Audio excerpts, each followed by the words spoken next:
Ito ang kahabaan ng Panguil Bay Bridge na nagdurugtong sa Tubod, Lanao del Norte at Tangub, Misamis Occidental.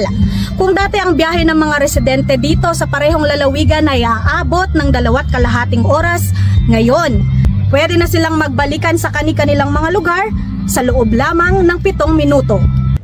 Ang Panguil Bay Bridge Project ay nagkakahalaga ng 7.8 billion pesos. Ang proyektong ito ay naitawid sa pamamagitan ng Loan Government Agreement sa pagitan ng pamahalaan ng Pilipinas at ng Korean Export-Import Bank o Korea Exim Bank. Pinisinayanan mismo ni Pangulong Ferdinand Bongbong Marcos Jr. ang inaugurasyon ng pinakamahabang sea crossing bridge sa Mindanao. Sinabi ng Pangulo na may mga nakalinya pang proyektong pang-infrastruktura, bahagi ng magandang ugnayan ng Pilipinas at ng Korea. May habang 3.1 kilometers, itinuturing itong pinakamahabang tulay na nagdurugtong sa dalawang lalawigan ng Mindanao. Sinimula ng proyekto noong February 2028, 4 na taon na ang lumipas, ngayon bukas na ito sa publiko. Malaking bagay ang pagbubukas ng tulay na ito lalo na sa rehiyon ng Northern Mindanao.